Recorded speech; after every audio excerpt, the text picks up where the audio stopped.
The Art of Worldly Wisdom, Baltasar Gracian. See that things end well. Some regard more the rigor of the game than the winning of it. But to the world, the discredit of the final failure does away with any recognition of the previous care. The victor need not explain. The world does not notice the details of the measures employed, but only the good or ill result. You lose nothing if you gain your end. A good end gilds everything, however unsatisfactory the means. Thus at times it is part of the art of life to transgress the rules of the art, if you cannot end well otherwise.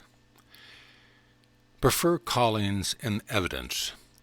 Most things depend on the satisfaction of others. Esteem is to excellence what the zephyr is to flowers, the breath of life. There are some callings which gain universal esteem, while others more important are without credit. The former, pursued before the eyes of all, obtain the universal favor. The others, though they are rare and more valuable, remain obscure and unperceived, honored but not applauded. Among princes, conquerors are the most celebrated, and therefore the kings of Aragon earn such applause as warriors, conquerors, and great men. An able man will prefer calling and evidence which all men know of and utilize, and thus he becomes immortalized by universal suffrage. It is better to help with intelligence than with memory. The more as the latter needs only recollection, the former vue. Many persons omit the apropos because it does not occur to them. A friend's advice on such occasion may enable them to see the advantages. 'Tis one of the greatest gifts of mind to be able to offer what is needed at the moment. For want of what may things fail to be performed. Share the light of your intelligence, when you have any, and ask for it when you have it not. The first cautiously, the last anxiously. Give no more than a hint. This finesse is especially needful when it touches the interest of him whose attention you awaken. You should give but a taste at first, and then pass on to more when that is not sufficient. If he thinks of no, go in search of yes. Therein lies the cleverness, for most things are not obtained simply because they are not attempted. Do not give way to every common impulse. He is a great man who never allows himself to be influenced by the impression of others. Self-reflection is the school of wisdom. To know one's disposition and to allow for it, even going to the other extreme so as to find the juste milieu between nature and art. Self-knowledge is the beginning of self-improvement. There be some whose humors are so monstrous that they are always under the influence of one or other of them, and put them in place of their real inclinations. They are torn asunder by such disharmony and get involved in contradictory obligations. Such excesses not only destroy firmness of will, all power of judgment gets lost, desire and knowledge pulling in opposite directions. Know how to refuse. One ought not to give way in everything, nor to everyone. To know how to refuse is therefore as important as to know how to consent. This is especially the case with men of position. All depends on the how.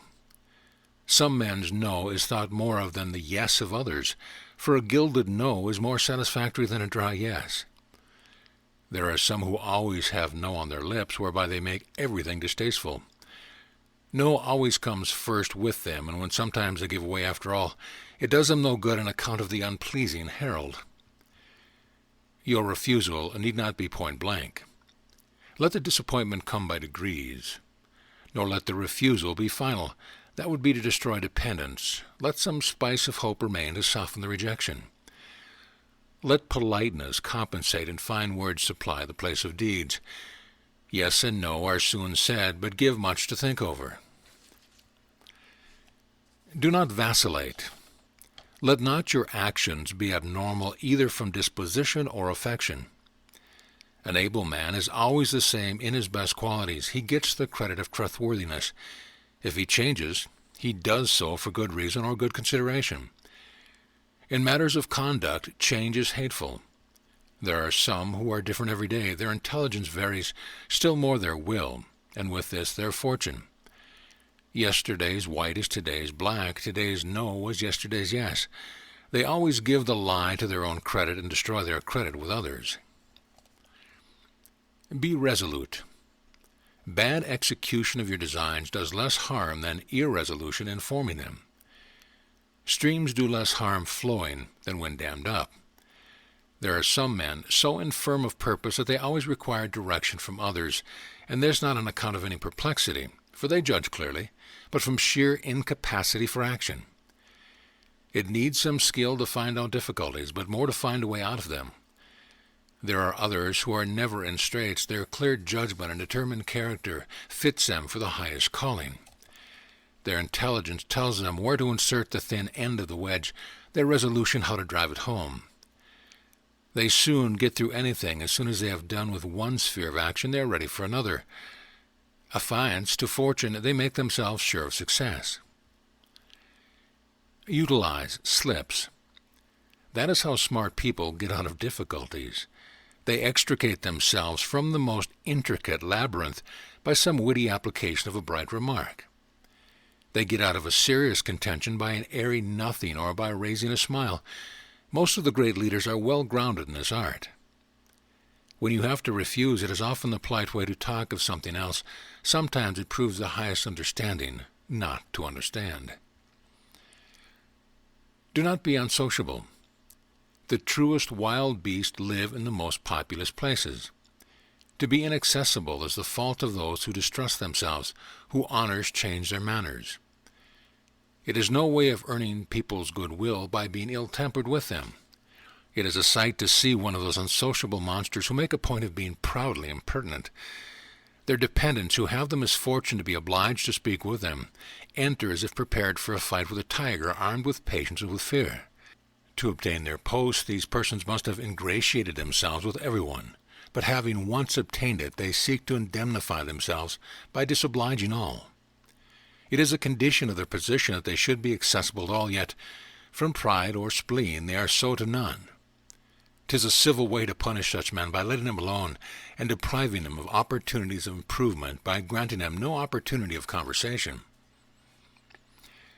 Choose a heroic ideal, but rather to emulate than to imitate.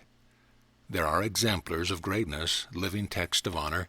Let every one have before his mind the chief of his calling, not so much to follow him as to spur himself on. Alexander wept not on account of Achilles dead and buried, but over himself, because his fame had not yet spread throughout the world. Nothing arose ambition so much in the heart as the trumpet clang of another's fame. The same thing that sharpens envy nourishes a generous spirit.